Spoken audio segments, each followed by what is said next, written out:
Welcome back for another deep dive. Today we are heading to Paris, but not just any ordinary trip to Paris. This time we're using the Netflix series Lupin as our guide. This is inspired by a travel newsletter, Love to Visit France. It suggests this unique way to experience the city. Oh, I love that. Yeah. I've always been fascinated by how fiction can, totally change how you see a place, you know? It's true. When a story really grabs you, it can totally transform how you experience a place. All of a sudden, those historic streets and landmarks become like the backdrop for exciting heists and daring escapes. Exactly. And that's the vibe this newsletter is going for. It even suggests watching the Lupin series before your trip. Yeah. Almost like, a little preview for your Parisian adventure. Yeah. I can already picture myself retracing Saint Diop's steps. I've always wanted to visit the Louvre. Oh, yeah. Yeah, and now I can imagine, standing in front of it, not just as a museum, but as the setting for one of Lupin's intricate schemes. Absolutely. The newsletter recommends a hop-on, hop-off bus tour to cover the major landmarks. Hmm. But I have to admit, I'm always a bit skeptical of those big tour buses. What do you think? I get it. They can feel a bit, touristy. But in a city as big as Paris, I think they can be a good way to get your bearings, especially if it's your first time visiting. Hmm. Think of it as like a recon mission. You scope out the key locations, get a feel for the different neighborhoods, and then, you can always go back and explore the spots that really catch your eye on foot later. Oh, like a reconnaissance mission for a master thief. Uh-huh, Yeah, exactly. right. And Lupin doesn't just stick to the typical tourist attractions. Remember those scenes on the rooftops of those Haussmann buildings? Oh, yeah, yeah. Those grand avenues designed by Baron Haussmann back in the 19th century. They represent a really important moment in Paris's history.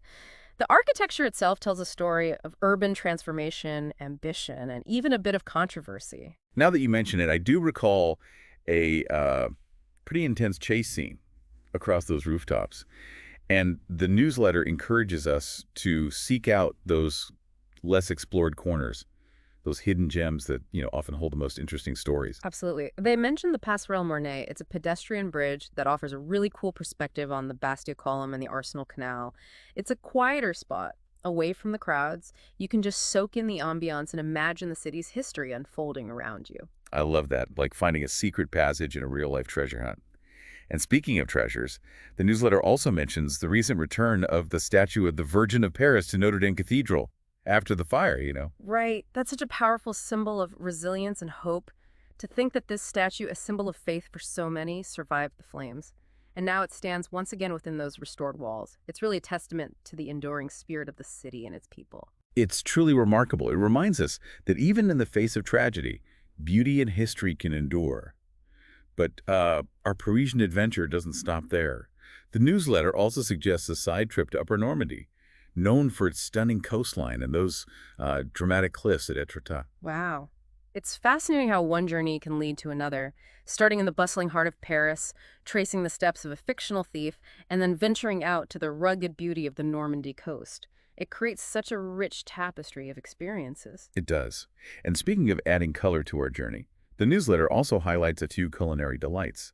They specifically recommend Madeira braised short ribs as a unique twist on a classic French dish. Ooh, food.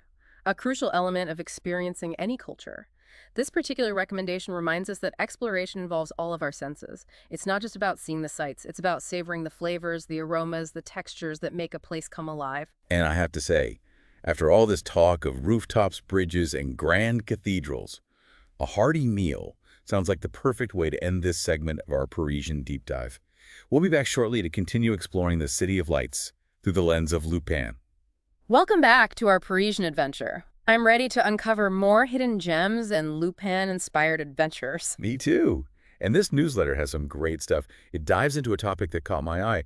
Actually, the eco-responsible side of Paris. I always think of Paris as, grand cafes and chic boutiques. But it's exciting to see a focus on sustainability too. It's a growing trend in many cities. Paris is no exception. The newsletter highlights the increasing number of eco-friendly hotels, restaurants, and even fashion brands. Oh, fashion. Could there be a connection to Lupin here? Maybe a heist at a sustainable fashion house?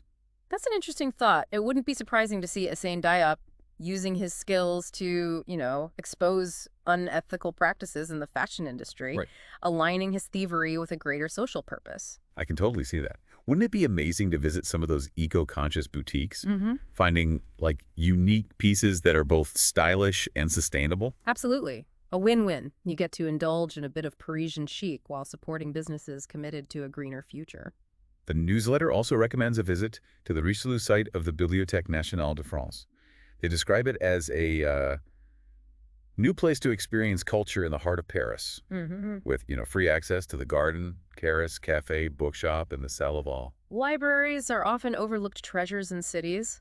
They offer a peaceful escape from the hustle and bustle, and this one seems to have a special ambiance, blending history with modern amenities. It does sound lovely. Maybe after a long day of following in Lupin's footsteps, Hmm. I'd settle down there for a bit of quiet reflection. Perhaps you'd find inspiration for your next heist. Libraries are full of secrets and untold stories, after all. Uh-huh. Good point. Maybe I'll stumble upon a rare first edition of an Arsène Lupin novel.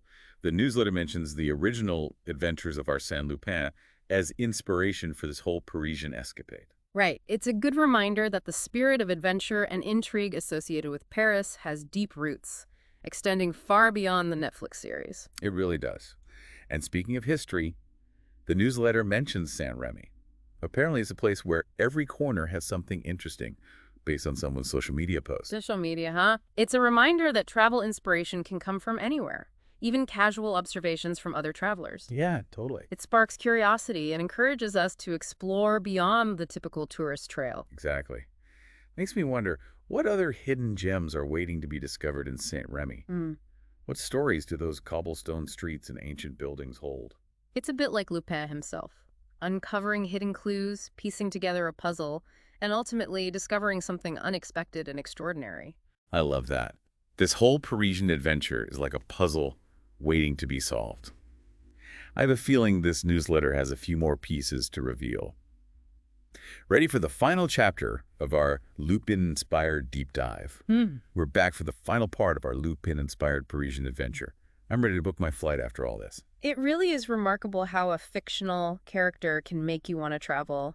It's like Assigned Diop is giving us a treasure map right through Paris. Totally. Mhm. And this newsletter has been such a great guide, showing us all those cool hidden spots and unexpected things that connect. Right. Speaking of connections, they wrap up with something I found pretty interesting. Remember how we talked about hop-on, hop-off buses earlier? Yeah. Well, they suggest using them strategically, not just to, see all the big sights, but to really study the city like Lupin himself would. Oh, I see. So instead of just riding the bus, we become more active, like watching the people, the streets, those little hidden alleys. Yeah, exactly. Like a master thief casing a target. Precisely. And that's where the real fun of this whole Lupin approach comes in. It's not just about going to the same places, it's about seeing them in a new way, like with a bit more awareness and a little mischief. I love that. It reminds me of how the newsletter tells us to watch this series before our trip. Not just for fun, but almost as a training manual. Yeah, it's like fully immersing yourself in the story first. You get to know the places, the people, the whole feel of it. And then when you get to Paris, it's like you're stepping right onto the movie set, ready for your own adventure. This newsletter has been packed with great ideas. We talked about so much famous landmarks, secret alleys, eco-friendly shops, and even the beauty of Upper Normandy. It has been quite a journey, hasn't it? But I still feel like we've only just begun to uncover all that Paris has to offer. It's a city that makes you want to explore more, revealing its secrets little by little, like a good mystery. And this whole experience has definitely left me wanting more. I'm already thinking about my own Lupin-inspired itinerary. This must-see spots, hidden cafes, maybe even a daring escape route or two. Haha, that's the spirit. That's the beauty of it all. The inspiration doesn't just end here. It makes you want to dig deeper to find your own Parisian adventures. Who knows what we might discover? A chance meeting in a bookstore, a stunning view from a rooftop, maybe even a glimpse of Assigned Diop himself. That would be amazing. So to all our listeners out there, we leave you with this. Let Lupin be your guide, not just through the streets of Paris, but through your own imagination. Embrace the unexpected, find those hidden gems, and who knows? You might just find yourself living your very own Parisian adventure. Until next time, au revoir.